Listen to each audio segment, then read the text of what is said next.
Hey everybody, it's Alex here with GameWatcher. I'm just standing here with Viktor Juhasz. Is that correct? Right. I got it right. That's a name I got right. And we're here to see the new Warhammer RPG from the guys at Neocore Games, who you guys might know for the Van Helsing RPGs.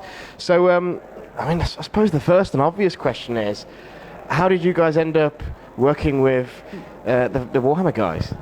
Well, we have always thought that after Van Helsing we should try to do some new things about action RPGs, and we always thought that the Warhammer 40,000 franchise has plenty of opportunities, and the Inquisitors are so really, tailored to an action RPG that we really wanted to try what we could do with them. And well, a very fortunate event was that Games Workshop had the same idea, that they really wanted to see an action RPG.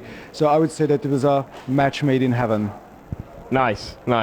So I do have to ask that, what is it about the Inquisitors as characters that you think makes them so perfect for a action RPG? Well, in the 40k universe, Inquisitors are powerful secret agents. They have authority over most of the subject of the Imperium of Man. They can come in many sizes and shapes. They can use deadly firepower. They have a very wide range of skills. So these larger-than-life characters are always perfect for an action RPG where you would like to use different classes, different approaches to the same core idea. So they are perfect for our purposes. Cool. And Van Helsing was obviously an episodic-based thing. Do you guys have wider plans beyond this game if it's successful? Well, in Inquisitor, Martyr, we have a story mode, which is about a mystery. It's a single-player campaign with a beginning, a middle, and the end. So that's settled then when you're finished with the single-player campaign, the story mode. But we are also introducing the Inquisitorial campaign, which is an open world game mode where you are, as an Inquisitor, you are free to roam an entire sector which has hundreds of star systems. You have your own ship, your own group of followers.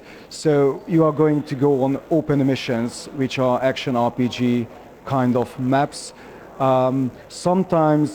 Sometimes focusing on certain events that take place in the sector. So the sector itself, it's a persistent sandbox world. It has its own ongoing storyline. So it means that even if you finish the story mode, or even if you don't want to play the story mode, because you don't have to, we strongly recommend doing that, but still, you are going to get, we think, a very long time of continuous gameplay always with fresh missions, some challenging events, and a very, very personal progression.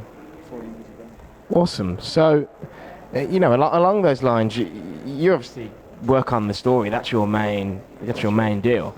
How do you, as a story guy, work out how you're gonna make the story stuff mesh with this open world concept for the secondary mode? Well, the good thing about the story mode is that a strictly single-player experience. So it has basically the same approach that I use for the incredible adventures of Van Helsing.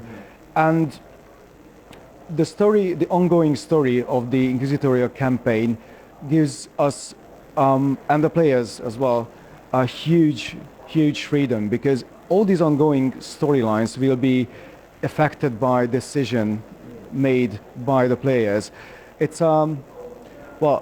players are playing individually in the sector, but they are going to go on missions. Sometimes these events have a limited time, which means that you have to choose very quickly. You have to choose one particular mission when you can have like 2 or 3 different kinds of outcome. So it means that the decisions of the players as a whole will add up in certain areas. It means that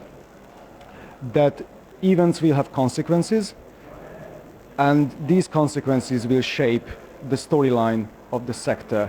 Like if you have to deal with the invasion of the forces of chaos, and at the same time there is a group of the Dark Eldar approaching the same star system. You have to decide which kinds of open missions you are going to accept. Are you going to deal with the forces of chaos, or are you going to deal with the Dark Eldar?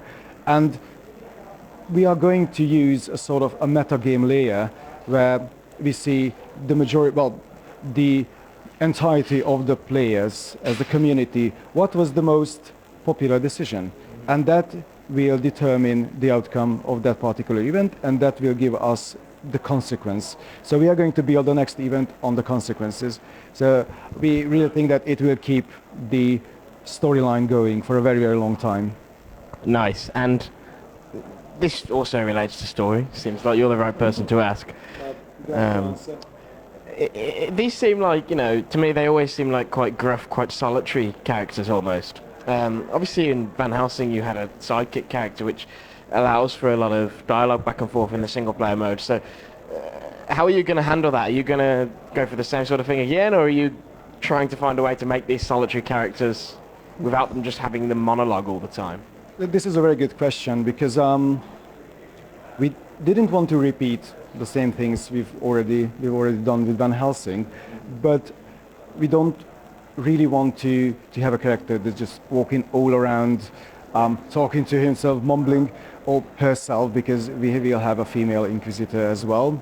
We have 3 available classes. We have only presented here one of them. It means that you are going to, well, the story mode uses the very traditional tools of storytelling. So it will have cutscenes, dialogues, and non-player characters as well. So it's still a work in progress, and I can't really share the details, but what I could say is that you are going to meet plenty of unique personalities from this very colorful world. So you are going to have plenty of opportunities to meet and interact with others as well. Awesome. And to finish up, I guess I just have to ask, is there anything particular about the game that you really can't wait for people to see and for people to get their teeth into that you can talk about right now? I think we have plenty of new things implemented, and it's a great thing to see. Like, for example, one of those features I'm really curious to see how they will work out is that we have introduced large creatures, boss-like creatures with attackable body parts, where you can basically destroy special limbs, appendages, and by that you can destroy specific abilities, very unique abilities to that creature. And it means that all bosses will be unique. So I can hardly wait to see this whole, this whole gallery of various creatures with various special abilities, various sizes, and I can hardly wait to experiment on the special ways to destroy them in the game, because there will be plenty of freedom to experiment with this slower tactical type of gameplay we are planning to create, and we've already created.